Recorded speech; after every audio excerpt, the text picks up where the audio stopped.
안녕하십니까. 한반도 안보전략연구원 이사장 송봉서입니다. 오늘은 무인기 대응이 정전협정 위반이라는 제목을 가지고 방송을 시작하겠습니다.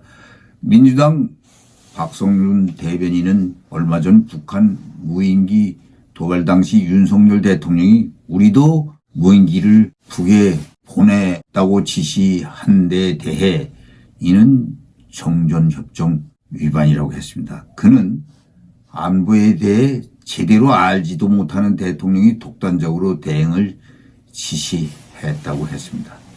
북한이 먼저 군사분계선을 침범해 우리 영공으로 무인기를 보냈는데 우리가 맞대응으로 무인기를 북쪽으로 올려보낸 일을 정전협정 위반이라고 시비를 건 것입니다. 북한이 남침을 했을 경우라도 우리가 대응하면 정전협정 위반이니까 손 놓고 가만히 있으라는 말과 같습니다. 어처구니 없는 친북 간첩 같은 소리입니다. 문재인 정권이 종전협정 평화협정을 주장하더니 아직도 미몽에서 깨어나지를 못하고 헛소리를 하고 있습니다.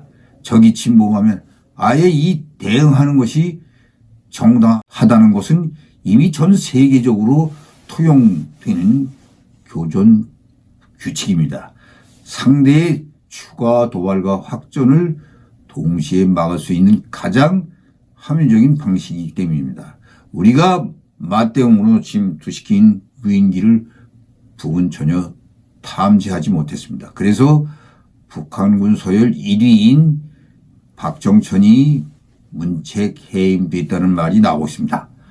레이더 탐지 능력이 극도로 열악한 북으로서는 자신들의 민감한 시설에 우리 무인기가 접근하는 것이 두려울 수밖에 없습니다. 대통령의 맞대응 지시는 북한의 무인기 추가 도발을 막는 당연한 대응책으로 박정희 대통령 이후에 제대로 대통령다운 모습을 보였습니다. 더구나 북한은 무인기 5대를 서울 상공까지 날려보냈지만 우리 군은 무인기 2대를 휴전선 넘어 5km까지 보냈을 뿐인데 북한보다 강도를 높이기는커녕 최소한으로 경고를 보낸 정도에 불과합니다. 정상적인 나라의 야당이라면 우리 군이 왜 북한 무인기 침투에 대응 강도를 낮췄느냐고 질책하는 게 상식일 것입니다.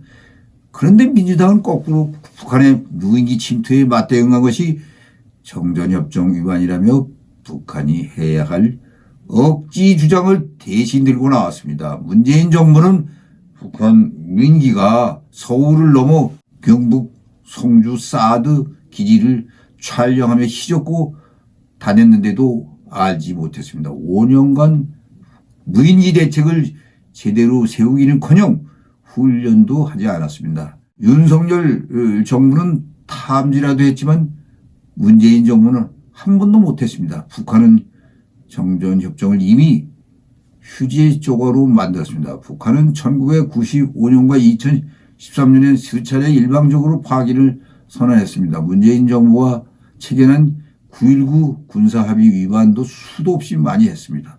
그런데 이제는 북한이 먼저 영토를 침범해 우리를 때려도 그냥 바라만 보고 있으란 말인가. 민주당은 북한 김정은 이중대입니까? 북한 무인기 영공 침범에 상응하는 조치로 군사분계선 이북으로 무인기를 보내도록 한 윤석열 대통령 지시를 민주당이 정전협정 위반이라고 한 것은 명백한 이적 행위로 적반하장의 막장 드라마입니다. 안보 무능 정당이 어느 정당인가? 민주당 국힘을 안보 첨사 무능 정권이라고 전국적으로 현수막을 걸고 윤 정부를 비판만 하니 지난 선거에서 이런 정당이 문재인 정권에 이어 집권했다면 나라가 어떻게 되었을까 아찔합니다. 국민의힘은 민주당이 북한 무인기 침투 사건을 윤석열 정부의 안보 참사로 규정하고 말 같지 않은 소리로 민주당의 조국은 어딘가 국힘은 반격에 나선 바 있습니다. 정진석 비대위원장도 민주당이 북한의 주장을 대변하고 있다고 맹비난하였습니다.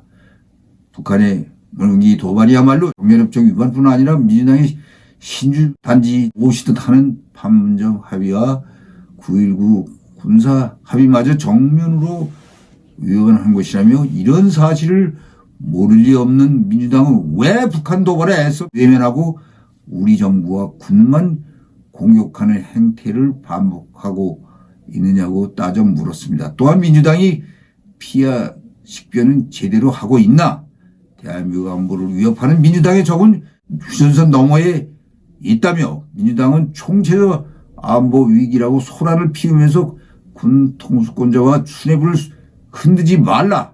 초당적으로 대처할지 계속 김정은 정권 대변인은 남을 것인지 민주당은 선택하라고 요구했습니다. 지당한 말씀입니다.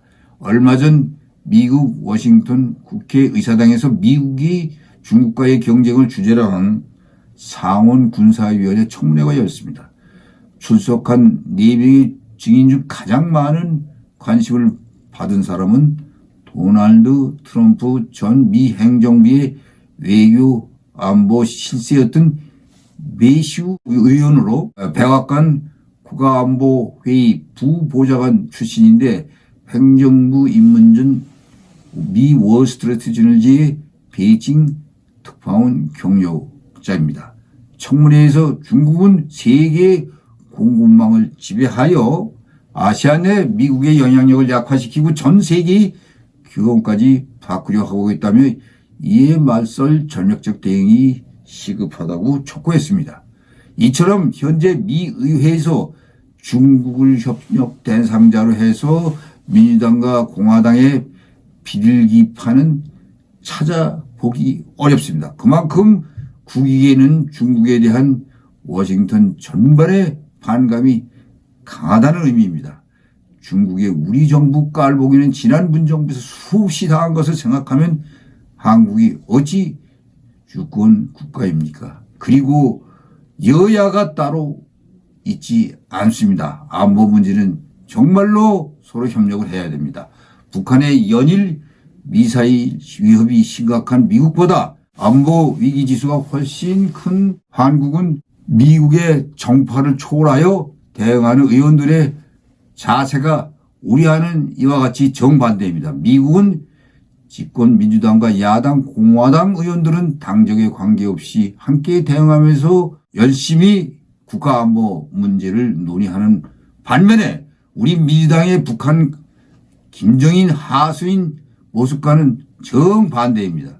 공화당 팀 스콧 상원 의원은 공산지 중국에서 만든 제품을 구입할 때마다 우리의 후손들은 우리가 지난 200년간 누려온 꿈을 누릴 기회를 잃는다고 일갈을 했습니다. 우리와는 정반대죠. 이번 무인기 사태에서 보여준 민주당의 태도는 연일 미사일 도발을 하는 북한에 대해서 한마디의 비난의 소리 없이 국힘당을 비판하고 있습니다. 한반도에서 유사 상황이 벌어지면 이엔 월남 사이공 지도부가 제일 먼저 아마 국외로 탈출할 사람들이 이들일 것입니다. 통탄을 금치 못합니다. 시청해 주셔서 감사합니다.